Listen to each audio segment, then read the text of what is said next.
میرے آنسو نہیں ہوتے. جب بھی کربلا کا ذکر میرے سامنے آتا ہے میرے آنسو نہیں ہوتے. جب بھی بیویوں کے آزاد جانے کی خبر مجھے ملتی ہے میرے آنسو نہیں ہوتے. مولا کیا بات ہے، مجھے تو ایسا لگتا ہے کہ میں کربلا میں موجود تھا. ایمان ملا بے شک ہمارا ہر چاہنے والا مومن کربلا میں عباس کے ساتھ بھی موجود تھا، حسین کے ساتھ بھی موجود تھا. ہم تو صرف تمہیں یاد دہانی کرواتے ہیں کہ تم موجود تھے. جیسے ہی تمہیں یاد آتا ہے تمہارے آنسو پڑھیے محمد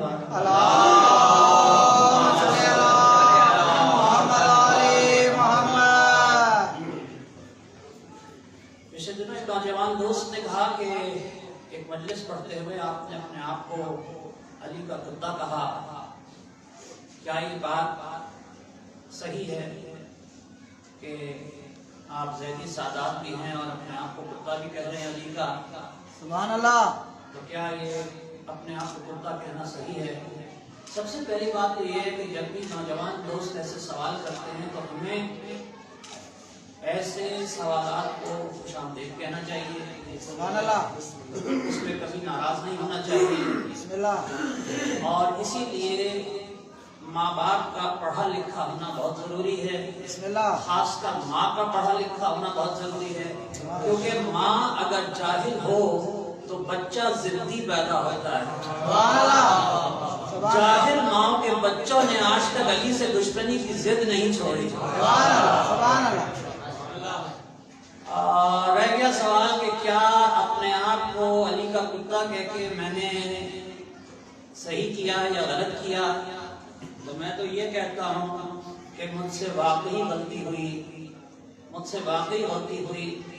میں نے اپنی اوقات سے بڑھ کے بات کر دی. میں نے اپنی اوقات سے بڑھ کے بات کر دی، کیونکہ علی کا کتا ہونا تو کلندر کا شرف ہے. وہ کلندر جو کہتا ہے میں اس گلی کا کتا ہوں جس میں علی نام کا شیر رہتا ہے.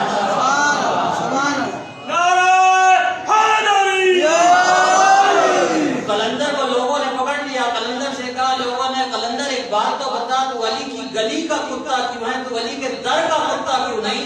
کلندر نے کہا اس لیے کہ علی کے دروازے پہ رش بہت ہے، کہیں جبریل کھڑا ہے، کہیں میکائیل کھڑا ہے، کہیں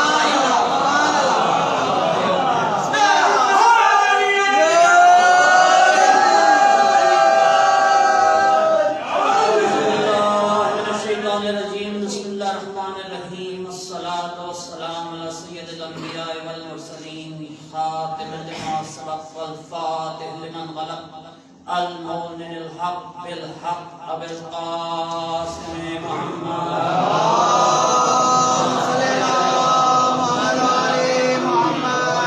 الطيبين الطاهرين المعصومين المنتجبين المظلومين الذين أزل الله عنهم الرجس وطهرهم تطهيرا.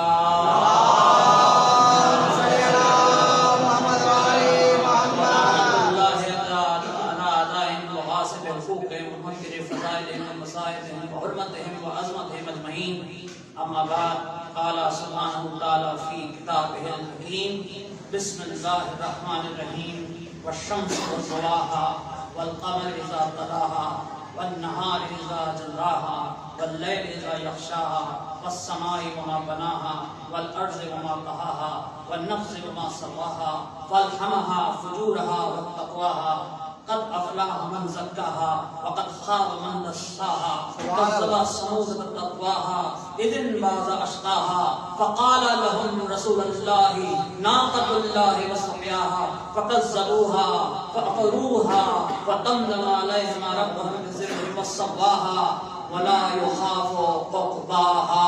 درود پر محمد.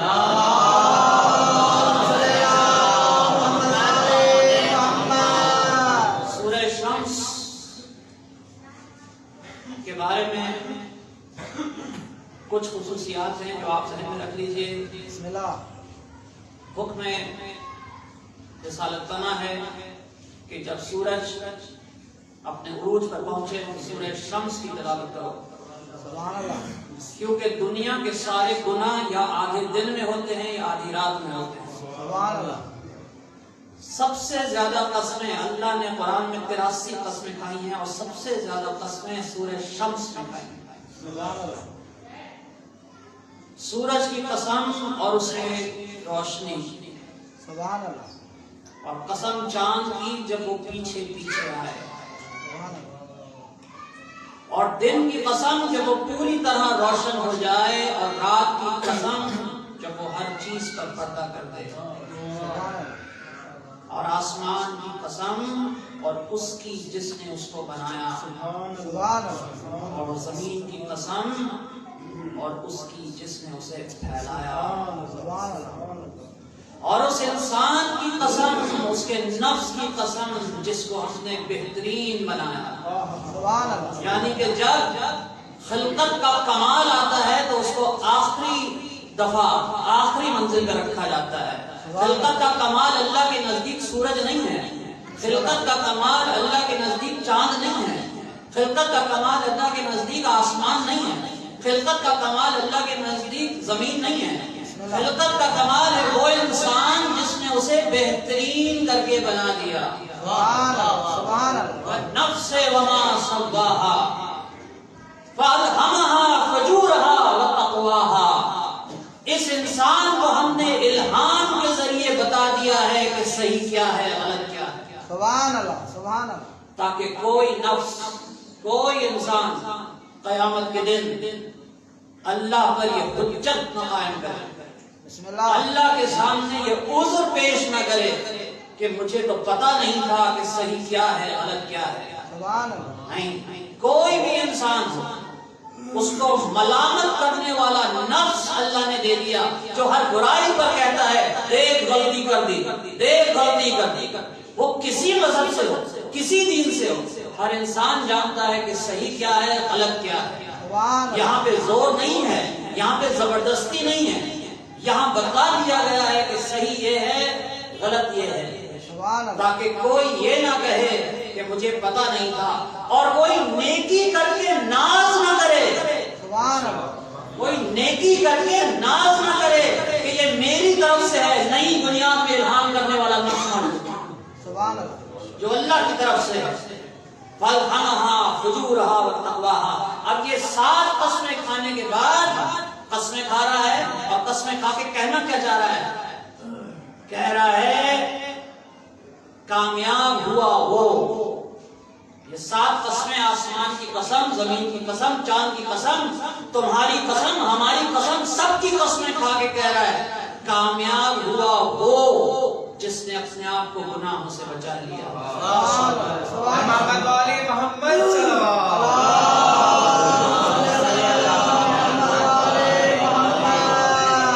اور برباد ہو گیا وہ جس نے اپنے آپ کو گناہوں کے حوالے کر دیا. یعنی اتنی قسمیں کھا کر صرف یہ بات کہتی تھی کامیاب ہو گیا وہ جس نے اپنے آپ کو گناہوں سے بچا لیا، جس نے تقوی اختیار کیا. تقوی کا مطلب سمجھتے ہیں آپ؟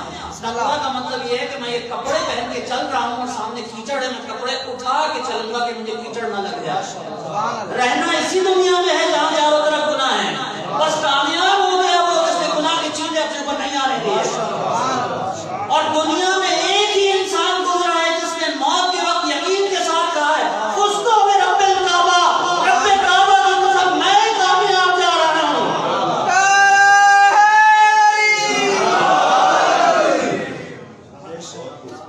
کامیاب ہو گیا وہ بسم اللہ.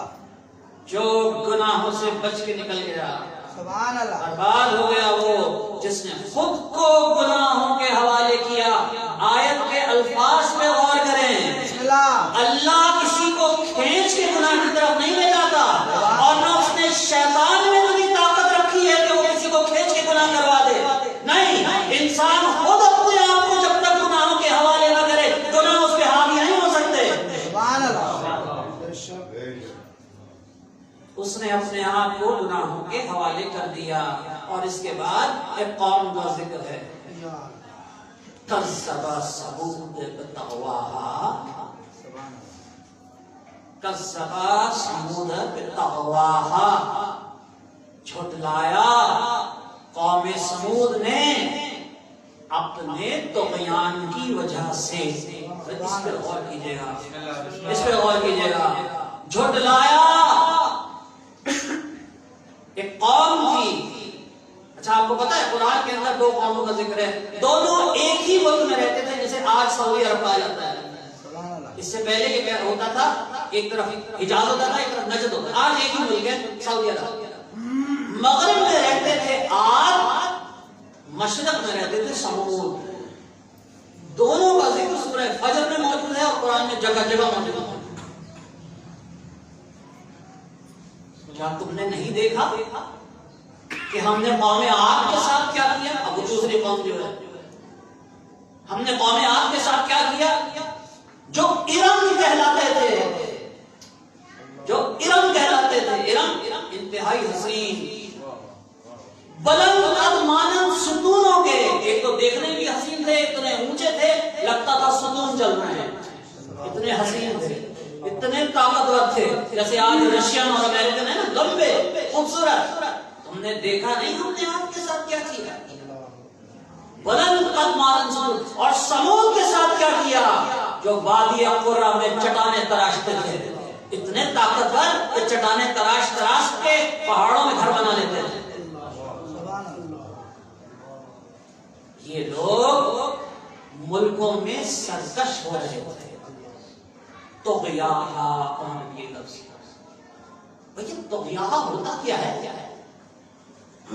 ایک چیز ہوتی ہے طغیانی۔ اگر آپ لوگ میرے ساتھ ہیں تو میں بات کو آگے بڑھا رہا ہوں، کیونکہ میری تو عادت ہے کہ یہاں آ کے میں ذرا گفتگو سطح عمومی سے اوپر کی کرنی شروع کر دیتا ہوں، تو آپ لوگوں نے خود ہی میری عادت کیسے خراب کی۔ اچھا جی، درود پڑھیے نا محمد وعلیہ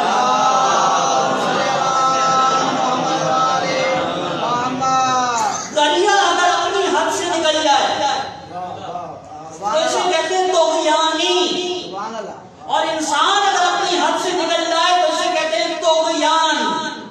طغیانی ہوتی ہے چھوٹی، طغیان ہوتا ہے بڑا۔ طغیانی آتی ہے کبھی کبھی، اور انسان ہمیشہ رہتا ہے طغیان میں، کبھی کبھی طغیان سے باہر نکلتا ہے۔ یعنی دریا میں طغیانی آئے گی تو تھوڑی دیر کے لیے آئے گی، لیکن طغیانی کم خطرناک ہوتی ہے۔ دریا کتنا بھی پاگل ہو جائے، دریا کتنا بھی پاگل ہو جائے، اللہ کی حجت سے ٹکر نہیں لیتا۔ اور انسان جب شیطان کے جنگل میں آئے تو کسی سے ٹکر نہیں لیتا سوائے اللہ کے۔ اس کو کہتے ہیں دیوانگی، جنون۔ اور یہ انسان میں آیا ہے شیطان سے، کیونکہ جب اللہ نے شیطان سے کہا اسے سجدہ کر تو اس نے کہا نہیں کروں گا۔ اسے پتا نہیں تھا کس سے جھگڑا کر رہا ہے، اسے پتا نہیں تھا کتنی طاقت ہے اس میں، لیکن جب جنون ہو انسان میں تو وہ انجام دیکھتے ہوئے اندھا ہو جاتا ہے۔ نوح کے بیٹے کو پتا تھا کہ جب سیلاب آئے گا تو اس کا حال کیا ہوگا، اور نوح کہہ رہے تھے بیٹھ جا، لیکن اس کے گرو نے بھی اللہ کے سامنے طغیان دکھایا تھا۔ یہ بھی کشتی میں نہیں آیا، غرق ہو گیا لیکن کشتی میں نہیں بیٹھا، غرق ہو گیا لیکن کشتی میں نہیں بیٹھا۔ اتنی بری ہوتی ہے کشتی کی دشمنی، اتنی بری ہوتی ہے کشتی کی دشمنی، انسان غرق ہونا پسند کر لیتا ہے، کشتی میں آنا پسند نہیں کرتا۔ اسی لیے اللہ کے رسول نے کہا میرے اہل بیت کی مثال کشتی نوح جیسی ہے۔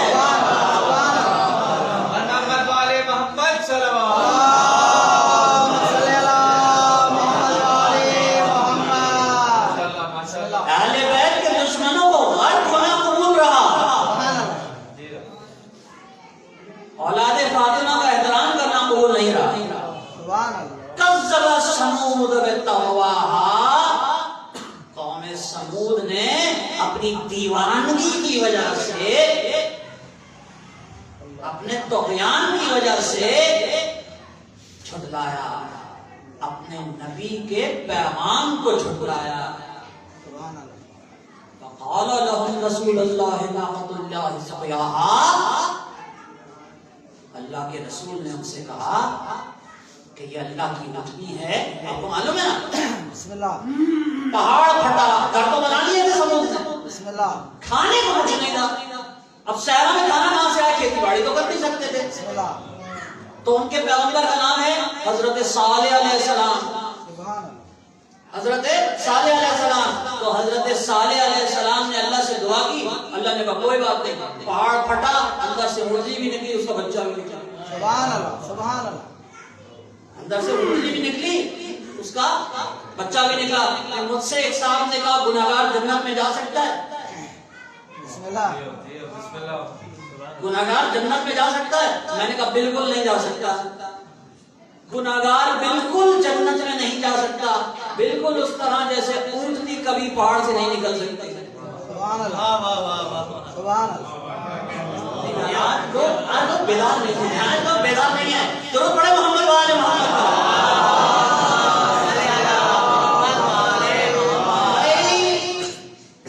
گناہگار جنت میں نہیں جا سکتا. کیسے نہیں جا سکتا؟ بالکل ویسے نہیں جا سکتا. ہم نے تو کبھی نہیں دیکھا اونٹنی پہاڑ سے نکل آئے, پہاڑ پھٹے اونٹنی نکل آئے. گناہگار جنت میں بالکل نہیں جا سکتا. بالکل اس طرح جیسا پیدا ہوا بچہ گور میں بول نہیں سکتا. سبحان اللہ سبحان اللہ گناہگار جنت میں نہیں جا سکتا. بالکل اس طرح جیسے دریا کے بیچ میں راستہ نہیں بن سکتا. گناہگار جنت میں نہیں جا سکتا. بالکل اس طرح جیسے سورج مغرب سے نہیں نکل سکتا. گناہگار جنت میں نہیں جا سکتا. بالکل اس طرح جیسے ستارہ زمین پہ نہیں اتر سکتا. گناہگار جنت میں نہیں جا سکتا. بالکل اس طرح جیسے انسان آگ میں نہیں بیٹھ سکتا. گناہگار جنت میں نہیں جا سکتا. بالکل اس طرح جیسے چاند دو ٹکڑے نہیں ہو سکتا. یہ کہہ کے میں نیچے اترا, ایک صاحب نے مجھے پکڑ لیا, پکڑ کے کہنے لگے بلّہ بات غلط کی ہے آپ نے, بات غلط کی ہے آپ نے. پہاڑ سے اونٹنی نکل سکتی ہے, شرط یہ ہے نکالنے والا صالح نبی ہو.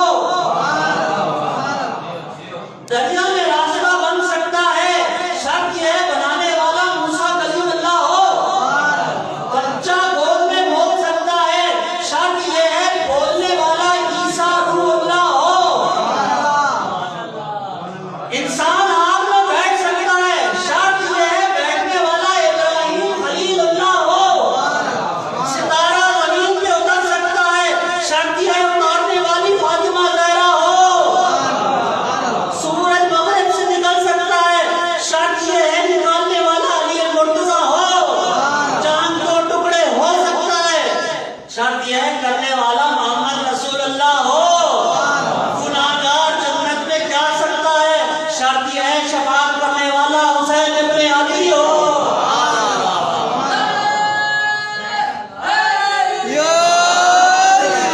سبحان اللہ سبحان اللہ ماشاء اللہ کذبت ثمود بطغواہا, قوم سمود نے جھٹلایا, اپنے طغیان کی وجہ سے جھٹلایا. اللہ کے رسول نے ان سے کہا یہ اللہ کی اونٹنی ہے, اس کو پانی پی لینے دو. سبحان اللہ زمباد اشاہا, تو انہوں نے اپنے ظالم ترین شخص کو بھیجا, ایک کو بھیجا. اونٹنی رزق دیتی تھی, دودھ دیتی تھی, اس کا بچہ بھی پیتا تھا, پورے قوم سمود پیتا تھا. سبحان اللہ مگر طغیان میں تھے, پتا تھا کہ مر گئی تو نقصان ہمارا اپنا ہی ہوگا, لیکن طغیان کا کیا کریں. تو انہوں نے اپنے ظالم ترین انسان کو بھیجا. پوری قوم نے مل کے ایک ظالم کو چن لیا. یہ پوری قوم کا الیکشن تھا. ظالم قومیں جب خود ظلم نہیں کر سکتی تو ظالموں کو چن دیتی ہیں. ہم گھر میں سوتے رہیں گے تو جا کے ظلم کرانا. سبحان اللہ یاد رکھیے بات کو, فاسق قومیں ہوتی ہیں, فاسق لیڈر ہوتے ہیں. نہ لیڈر قوم پہ ڈال سکتا ہے نہ قوم لیڈر پہ ڈال سکتی ہے, کیونکہ قرآن میں آیت موجود ہے. گناہگار جب پکڑا جائے گا تو اللہ سے کہے گا تھوڑی دیر کے لیے مجھے چھوڑ دے, میں جا کے اپنے لیڈر پہ لعنت بھیج کے آنا چاہتا ہوں. قرآن میں سورہ بقرہ میں آیت موجود ہے. اور انہیں چھوڑ دیا جائے گا, یہ ایک شرط ہے جو اللہ پوری کر دے گا. لوگ کہیں گے تھوڑی دیر کے لیے دنیا میں بھیج دے، لگے گا نہیں، لیکن جب لوگ کہیں گے ہمیں اپنے جھوٹے امام کے پاس بھیج دے، ہمیں اس کے پاس بھیج دے جسے ہم نے ووٹوں سے الیکٹ کیا تھا تاکہ وہ دوسروں پہ ظلم کرے، تب اللہ چھوڑ دے گا جا۔ اور وہ جب جائیں گے لیڈر کے پاس تو لیڈر ہاتھ جوڑ کے کہے گا پوری زندگی تم نے مجھے گمراہ کیا، آج تو میری جان چھوڑو۔ قرآن ہے، قرآن میں سب لکھا ہوا ہے، ہر کسی کی سائیکالوجی، ہر کسی کی نفسیات، کمینے قوموں کی بھی، کمینے لیڈروں کی بھی۔ اللہ نے قوم سمود کے کسی لیڈر کا نام نہیں لیا کہ اس میں یہ خراب لیڈر تھا، اللہ نے قوم عاد میں کسی برے لیڈر کا نام نہیں لیا کہ اس میں یہ تھا، صرف ایک قوم ہے جس کے بارے میں اس نے کہا کہ اس کا لیڈر فرعون تھا، مگر فرعون پر لعنت بھیجتے ہوئے اللہ نے صرف فرعون پہ لعنت نہیں بھیجی، پوری قوم پہ بھیجی۔ ٹھیک ہے، تو یہ اللہ کا قرآن ہے، اس کو دہرانے میں مجھے کوئی شرم نہیں۔ سبحان اللہ۔ تو سب نے مل کے چنا، اس کے بعد فَكَذَّبُوهَا وَعَقَرُوهَا، پوری قوم نے ایک کو چنا اور پوری قوم نے مل کے، عقروہا کا مطلب ہوتا ہے پوری قوم نے مل کے ناقے کو قتل کر دیا، پوری قوم نے مل کر اونٹنی کو قتل کر دیا۔ شام کو جب اونٹنی کا بچہ آیا، اس نے دیکھا کہ اونٹنی قتل پڑی ہوئی ہے، تو اس نے روتے ہوئے آسمان کی طرف آنکھیں اٹھا کر قوم سمود کو بددعا دی، قوم سمود کو بددعا دی۔ اس کے بعد اللہ فرماتا ہے تو ان کے رب نے عذاب کو نازل کرنا شروع کیا۔ ہم سے نہ کہو، یہ سیاستیں آگے ہمارے سامنے نہ کرو کہ ہم تو گھر میں سو رہے تھے، تم گھر میں سو رہے ہوگے لیکن تم اس قتل میں مطمئن تھے، اب تمہارا یہ عذر قبول نہیں کیا جائے گا کہ قاتل وہ تھا، ہم نہیں تھے۔ اللہ نے پوری قوم کو الٹ کے رکھ دیا، ان کے گھر کی چھتوں کو ان کی زمینوں سے ملا دیا۔ اللہ کو اس بات کی پرواہ نہیں ہے کہ اس قوم کا حال پھر کیا ہو۔ اللہ کو اس بات کی پرواہ نہیں ہے کہ اس قوم کا حال پھر کیا ہوگا۔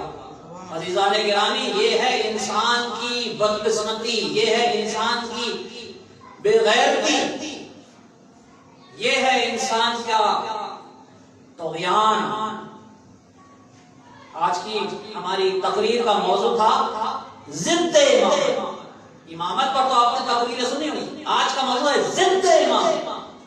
ضد امامت کیا ہے؟ امامت کی ضد کیا ہے؟ امامت کی ضد ہے ظلم، کیونکہ ابراہیم نے کہا کیا میری ذریت میں امامت جائے گی؟ اللہ نے کہا ظالم تک نہیں۔ اللہ نے فیصلہ کر دیا جہاں امام ہوگا وہاں عدل ہوگا، ظلم نہیں ہو سکتا۔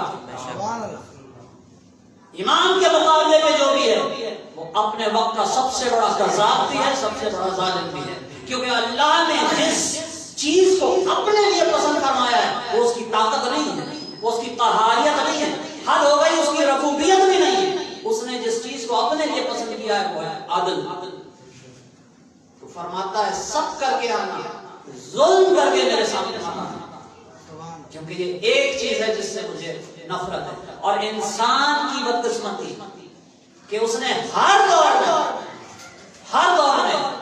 حجت کے مقابلے پہ ظالم کو چن دیا، نوح کے مقابلے پر نصر اور دوسرے جھوٹے خداؤں کی پوجا کرنے والوں کو چن لیا، موسیٰ کے مقابلے پہ فرعون کو چن لیا، ابراہیم کے مقابلے پر، اب اس جملے پہ آپ غور کریں، ابراہیم کے مقابلے پر نمرود کو چن لیا، اور ابراہیم اتنا اکیلا ہو گیا کہ نمرود نے ابراہیم کے گلے میں رسی باندھ کر ابراہیم کو گلیوں میں گھسیٹا۔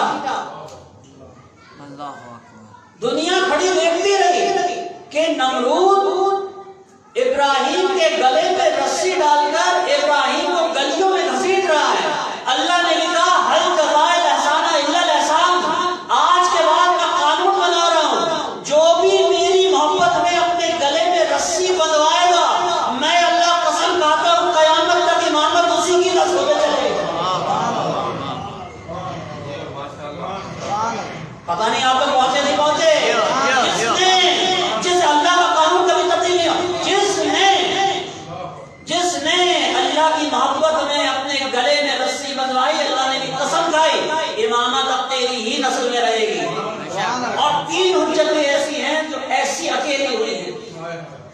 3 حجتیں ایسی ہیں، ایسی اکیلی ہوئی کہ ان کی مظلومیت آج تک مسمم ہو، کچھ نہیں، انسان نے تنا چھوڑ دیا۔ پہلا ابراہیم 14 کلومیٹر پہ آگ لگائی گئی، 14 کلومیٹر پہ آگ لگائی گئی ایک ابراہیم کو مارنے کے لیے، اور غلیل میں گھما کے ابراہیم کو پھینکا گیا۔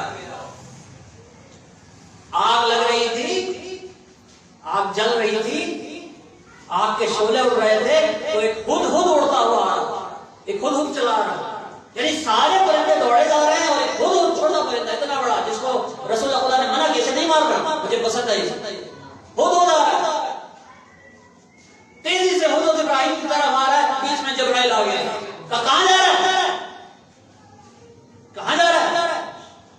کہا ابراہیم کی مدد کر رہا ہے، دیکھ نہیں رہا ابراہیم کا کوئی مددگار نہیں، کہا کیسے مدد کرے گا؟ کیسے مدد کرے گا؟ کہا آگ بجھاؤں گا۔ جبرائیل نے کہا تجھے پتا بھی ہے آگ بجھتی کس چیز سے؟ اس نے کہا ہاں پانی سے بجھتی ہے۔ تو جبرائیل نے کہا پانی کدھر ہے؟ اس نے کہا میری چونچ میں ہے۔ اس نے کہا 14 کلومیٹر کی آگ ہے، تو ایک قطرہ آگ سے اسے بجھائے گا؟ ہدہد نے کہا بجھاؤں گا، قیامت کے دن یہ تو اللہ سے کہوں گا میں ابراہیم کے دشمنوں میں نہیں دوستوں میں تھا۔ ہمارے سڑکوں پہ ماری وہ ابراہیم۔ دوسری حجت جو اکیلی ہوئی بالکل اکیلی، حسین بن علی۔ دوسری حجت جو اکیلی ہوئی ساری دنیا چھوڑ کے چلی گئی، یعنی یہ وہ زمانہ ہے کہ لوگ آل رسول سے نظریں بچا بچا کے گزرتے تھے کہ کہیں کوئی مدد کے لیے نہ پکار۔ بڑا برا وقت آیا آل رسول کے اوپر، سب چھوڑ کے چلے گئے۔ اب کیا کہانی کیا نہ گزری،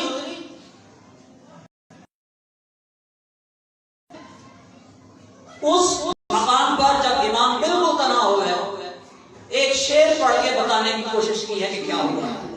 میر انیس کہتے ہیں کہ اگر کوئی اجنبی آدمی اپنی سڑک پہ پڑا ہوا ہو، کوئی اجنبی آدمی کے گھر میں کوئی میت ہو جائے تو کم انسان جا کے کھٹکھٹا کے پوچھ لیتا ہے کیا ہوا۔ انیس کہتے ہیں کہ جب امام آخری وقت میں تنہا ہوئے تو امام نے خود اپنے آپ سے کہا، کیا کہا؟ امام کبھی اللہ سے نہیں کہا، اپنے آپ سے کہا۔ امام حسین اپنے آپ سے کہہ رہے ہیں عباس مر گئے، عباس مر گئے، علی اکبر جدا ہوا، عباس مر گئے، علی اکبر جدا ہوا، مجھ سے کسی نے یہ بھی نہ پوچھا کہ کیا ہوا، مجھ سے کسی نے یہ بھی نہ پوچھا کہ کیا ہوا۔ یہ ابھی دوسرا میر انیس نے کہا ایک اور اکیلا دکھاؤں تو میں، ایک اور اکیلا بالکل تنہا جس کے اوپر ساری ذمہ داری تھی بچوں کو سنبھالنے۔ آپ پہنچ گئے اس لیے کہ آپ موجود تھے، میں تو صرف یاد دلا رہا ہوں۔ اور دوسرا جو غریب تھا وہ تو سید سجاد تھا، دوسرا غریب سید سجاد ہے۔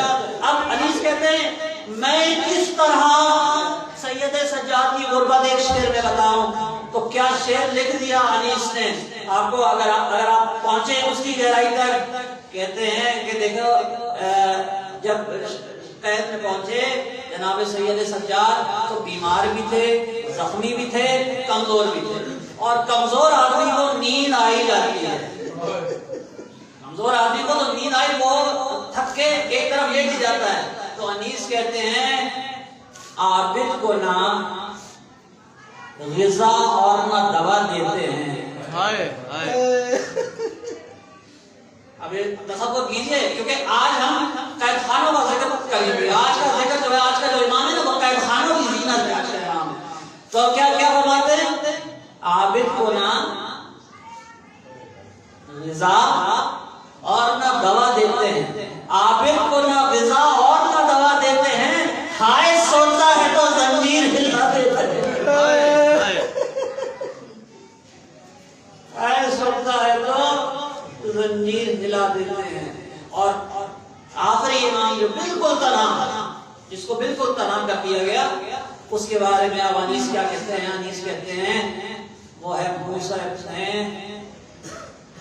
جعفر کاظم علیہ السلام۔ اب انیس نے کہا ان کے مسائل کس طرح سے بیان کر، کیونکہ آپ کو معلوم ہے نا ہمارے تمام ائمہ میں جس امام کو سب سے زیادہ اذیت دی گئی ہے وہ ہے امام موسیٰ کاظم، یعنی کہ اذیت امام حسین کی ہے لیکن 4 دن کی ہے، اذیت امام سجاد کی ہے لیکن 1 سال کی ہے، اذیت بی بی سکینہ کی ہے، لیکن یہ وہ امام ہے جس کو 14 سال مسلسل اذیت دی گئی، جس کو 14 سال مسلسل اذیت دی گئی ہے۔ اس زمانے کی سلطنت کا کوئی زندان ایسا نہیں ہے جو اس امام نے نہ دیکھا۔ انیس کہتے ہیں اس کے 14 سال ایک شیر میں کیسے بنا، لیکن انیس نے کمال کر دیا۔ انیس نے کہا مولا پہ یوں انتہائی اسیری گزر گئی، مولا پہ یوں انتہائی اسیری گزر گئی، زندہ میں جوانی اور پیری گزر گئی، زندہ میں جوانی اور پیری گزر گئی۔ ایک سے ایک مظلوم گزرا ہے، ایک سے ایک مظلوم گزرا ہے آل رسول میں، لیکن کیا کہنے اس غریب کے، کیا کہنے اس مظلوم کے۔ 7 سال کے بعد آزاد ہو کے اپنے گھر پہنچا، ابھی گھر میں داخل ہونے والا تھا کہ پیچھے سے گھوڑوں کی ٹاپوں کی آوازیں آئیں، گھوڑوں پہ سے فوجی اترے اور اتر کے کہتے ہیں اے موسیٰ کاظم 7 سال تمہیں قید میں رکھنے کے بعد حکومت نے حکم دیا ہے کہ دوبارہ تمہیں 7 سال کے لیے قید میں لے دیا جائے، ابھی اپنے گھر میں داخل نہیں۔ آپ کو پتہ نا 7 سال کے بعد اگر باپ گھر آئے تو بیٹیاں کتنا استقبال کرتی ہیں، بیٹیاں کتنا استقبال کرتی ہوں گی، کیا کیا تیاریاں ہوں گی، کیا کیا۔ تو امام نے کہا کہ اگر تم اجازت دو، کیونکہ اب جس قید پہ تم مجھے لے کے جا رہے ہو یہ میری آخری قید ہے، مجھے پتا ہے مجھے کبھی گھر نہیں آنا، اگر تم اجازت دو تو میں تھوڑی دیر کے لیے اپنی بیٹیوں سے مل کے واپس آ جاؤں، تھوڑی دیر کے لیے اپنی بیٹیوں سے مل کے واپس آ جاؤں۔ فوجیوں نے کہا نہیں، ہم اجازت نہیں دیں گے جب تک تمہارا کوئی ضامن نہ ہو، کسی سے کہو تمہاری ضمانت دے۔ امام نے دائیں طرف دیکھا، لوگ نظریں بچا کے نکل گئے، امام نے بائیں طرف دیکھا، لوگ نظریں بچا کے نکل گئے۔ اتنے میں ایک دکان پر سے ایک یہودی دوڑتا ہوا ہے، کہنے لگا کہ میں اس کا ضامن ہوں۔ فوجیوں نے کہا تو کون ہے؟ اس نے کہا میں یہاں رہتا ہوں، میں یہاں ایک یہودی ہوں، کاروبار کے سلسلے میں پچھلے کئی سالوں سے مدینے میں رہ رہا ہوں۔ انہوں نے کہا کہ تو اس کی ضمانت کیوں دے رہا ہے، تو تو مسلمان بھی نہیں ہے۔ اس نے دل پہ ہاتھ رکھ کے سینے پہ ہاتھ مار کے کہا بتاؤ میں کیوں اس کی ضمانت دے رہا ہوں؟ میں اس کی ضمانت اس لیے دے رہا ہوں کہ میں 10 سال سے اسی محلے میں رہ رہا ہوں، مجھے آج پتہ چلا اس کی بیٹیاں بھی ہیں۔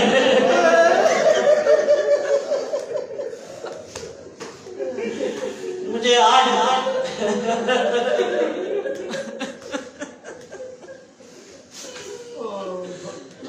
پتہ چلا اس غریب کی بیٹیاں بھی ہیں۔ اور اس کے بعد جب لے گئے تو ایمان کا تو ذکر ابھی میں کروں گا، لیکن ایمان کے گھر والوں کا کیا حال ہے ظالم نے کیا۔ ظالم کا نام ہے ہارون، اس کا نام ہے ظالم کا ہارون۔ کیا ظلم اس نے کیا۔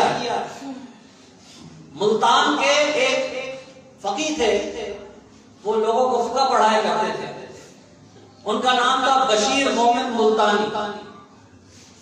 آپ لوگ پرانے لوگ جانتے ہیں بشیر مومن ملتانی۔ وہ اپنے شاگردوں کو ایک روز فقہ پڑھا ہے، فقہ پڑھاتے پڑھاتے وہ پردے کا ذکر، کتاب کو پردے کا ذکر۔ اب لڑکے بیٹھے، لوگ پڑھ رہے ہیں، انہوں نے کہا دیکھو سنو،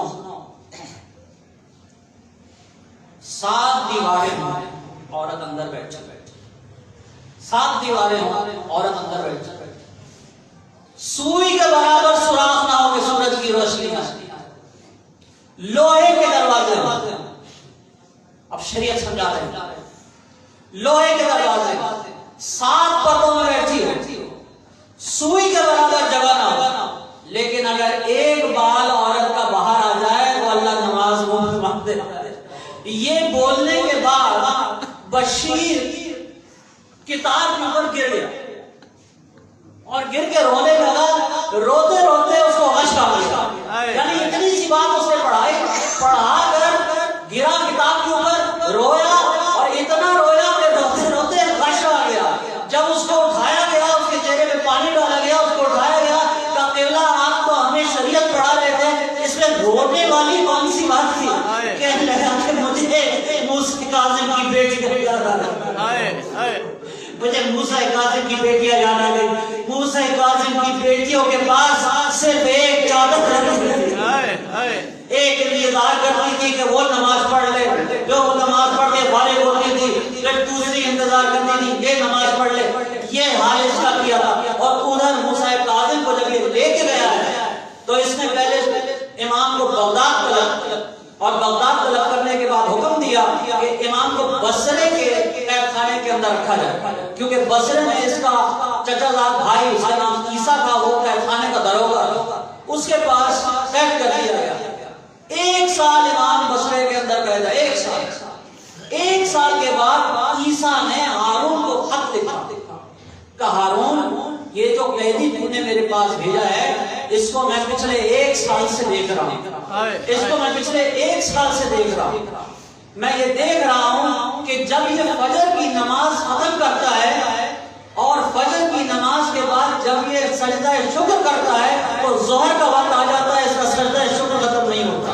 پھر جب ظہر کا وقت آتا ہے یہ مناجات پڑھتا ہے, مغرب کا وقت آ جاتا ہے, اس کی مناجات ختم نہیں ہوتی.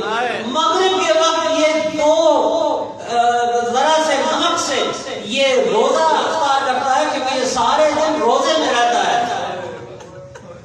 میں جس کو اس کے پاس بھیجتا ہوں, میں جس فوجی کو اس کے پاس بھیجتا ہوں وہ عالم قرآن بن کے آ جاتا ہے. میں جس کو اسے اذیت دینے کے لیے بھیجتا ہوں وہ محدث بن کے آ جاتا ہے, وہ حدیث پڑھ کے آ جاتا ہے. اے ہارون, میری سمجھ میں نہیں آتا کہ آخر اس غریب کا خطا کیا ہے کہ تم نے اسے 1 سال سے میرے پاس قید رکھا ہوا ہے. میں ڈر رہا ہوں تیرے لیے کہ کہیں ایسا نہ ہو کہ عذاب الہی تمہیں چاروں طرف سے گھیر لے. یہ خط جیسے ہی ہارون کے پاس پہنچا, ہارون نے فوراً حکم دیا کہ امام کو بصرے کے قید خانے سے بغداد کے قید خانے میں منتقل کیا جائے. اور اب حکم یہ تھا کہ امام کو صبح شام تازیانے مارے جائے. 14 سال کی قید میں صبح کو تازیانے مارنے والا اور تھا, دوپہر کو تازیانے مارنے والا اور تھا, شام کو تازیانے مارنے والا اور تھا. امام کے قید خانے کی دیواریں خون سے لال ہو گئی, خون سے لال ہو گئی. اور اس کے بعد اس نے ظلم کی انتہا یہ کی کہ فیصلہ کر لیا کہ اب امام کو زندہ نہیں چھوڑنا, امام کو مزید گنجائش نہیں ہے انہیں زندہ رکھنے کی. چنانچہ ایک انتہائی ظالم یہودی کے قید خانے میں بھیجا گیا, اس کا نام زندی ابن شاعر تھا, اس کے پاس بھیجا گیا. اس نے امام کو زہر دیا, اور زہر آپ کو معلوم ہے کہ جب زہر کسی کو مل جاتا ہے تو زہر اتنی خشک چیز ہوتی ہے. زہر جس کو زہر ملتا ہے اس کی 2 خواہشیں ہوتی ہیں, جس کو زہر ملتا ہے اس کی صرف 2 خواہشیں ہوتی ہیں. ایک یہ کہ جتنا پانی ہو سکے میں پی جاؤں, جتنا پانی ہو سکے میں پی جاؤں, کیونکہ زہر اتنی خشک ہوتی ہے کہ انسان کہتا ہے جتنا پانی ہو سکے میں پی جاؤں. اور دوسری خواہش یہ ہوتی ہے کہ مجھے تڑپنے کے لیے تھوڑی سی جگہ مل جائے. اس ظالم نے امام کے قید خانے کی دیواروں کے ساتھ سلاخیں لگا دی تھی, سلاخیں لگا دی تھی. ادھر امام تڑپتا تھا, جا کے سلاخوں سے جسم مست ہو جاتا تھا, امام کا جسم سلاخوں کے ساتھ مست ہو جاتا تھا. جب زہر کا اثر بہت بڑھ گیا اور اس کو پتا چل گیا کہ اب امام زندہ نہیں بچیں گے تو یہ ایک کاغذ اور قلم لے آیا, کاغذ اور قلم لے آیا, اور کاغذ اور قلم لا کر اس نے کہا کہ آپ مجھے لکھ کے دیں, آپ مجھے لکھ کے دیں کہ آپ اپنی طبعی موت مر رہے ہیں, میں نے آپ کو زہر نہیں دیا, یہ لکھ کے دیں مجھے. امام نے کہا کہ امام حق سے جھوٹ لکھوانا چاہ رہا ہے, امام حق سے جھوٹ پہ دستخط کروانا چاہ رہا ہے. اس نے کہا اگر آپ نے مجھے لکھ کے نہیں دیا تو میں آپ پہ وہ ظلم کروں گا, میں آپ پہ وہ ظلم کروں گا جو دنیا میں کسی نے نہیں دیکھا ہوگا. ادھر امام نے منع کیا, امام نے تڑپنا شروع کیا. نشے میں تو یہ پہلے ہی تھا, اس نے تازیانہ نکالا اور دیوانہ وار امام نے تازیانوں کی برسات کر دی. تازیانوں سے مارنا شروع کر دیا. مارتا جا رہا تھا, مارتا جا رہا تھا. اتنے میں کسی نے پیچھے سے آ کے اس کا ہاتھ پکڑا اور ہاتھ پکڑ کے کہا بس کرتے قیدی مر چکا ہے. بس کرتے قیدی تو کب کا مر چکا ہے. اجازت سے آپ کے ایک آخری جملہ آپ نے اکثر سنا ہوگا کہ امام کا جسم ایک چارپائی کے اوپر رکھ کر مزدوروں نے اٹھایا. یہ صحیح ہے کہ مزدوروں نے اٹھایا, لیکن مزدوروں نے امام کی میت کو پل بغداد پہ رکھا نہیں تھا. امام کی میت کو مزدوروں نے پل بغداد پہ رکھا نہیں تھا, اور اس لیے نہیں رکھا تھا کیونکہ ان کو حکم تھا میت چھوڑ دینا, چارپائی لے کے آنا. میت چھوڑ دینا, چارپائی لے کے آنا. ابھی یہ مزدور گئے اور انہوں نے لے جا کے امام کی میت کو بڑی بے دردی کے ساتھ پل بغداد پہ پھینکا. کیونکہ چاہتا یہ تھا, ہارون چاہتا یہ تھا کہ لاش کہیں دفن نہ ہو. وہ دیکھ چکا تھا کہ حسین کی لاش جہاں دفن ہوئی دنیا وہاں منتیں ماننے آتی ہے. چاہتا نہیں تھا کہ لاش دفن ہو, چاہتا تھا کہ لاش گھوڑوں پہ پامال ہو جائے.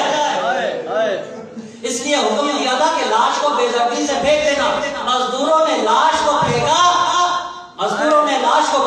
لیکن اتنی دیر میں دیکھا کہ ایک گھوڑ سوار دور سے چلا آ رہا ہے. گھوڑ سوار بڑے غصے میں دور سے آیا اور آ کے کہنے لگا یہ کون مظلوم ہے جس کی میت کے ساتھ تم اتنی بے حرمتی کر رہے ہو؟ کون مظلوم ہے؟ اس نے کہا آپ کون ہیں؟ اس نے کہا میں ہارون کا چچا ہوں, بتاؤ یہ لاش کس کی ہے؟ اس نے کہا کہ امیر ہمیں کہنے کی اجازت تو نہیں ہے, مگر یہ موسیٰ ابن جعفر کی لاش ہے. وہ شیعوں کا امام تھا اور دعویٰ کرتا تھا کہ وہ امام ہے. ہمیں حکم ہے کہ اس کی لاش کو یہاں چھوڑ دیا جائے تاکہ پامال ہو جائے گی. اس نے کہا کیسے پامال ہو جائے؟ کیا یہ لاش حسین ہے جو پامال ہوتی رہے اور میں چڑھا دیتا ہے؟ کیا یہ لاش حسین ہے؟ اس نے کہا اٹھاؤ لاش کو, اب اس لاش کا وارث میں ہوں, اب اس لاش کا والی میں ہوں, اب اس لاش کا رشتہ دار میں ہوں. اس نے لاش کو اٹھایا, ایک زبردست تابوت تیار کروایا, غسل دیا, کفن دیا, اور اس کے بعد دیوانہ وار میت کو لے کر بغداد میں آیا اور بغداد کے بازاروں میں آواز دیتا رہا, اے بغداد والوں اٹھو, تمہارے نبی کا بیٹا بڑھ گیا. اے بغداد والوں اٹھو, تمہارے نبی کا بیٹا اٹھ گیا. کوئی کہیں سے اٹھا, کوئی کہیں سے اٹھا, کوئی کہیں سے اٹھا.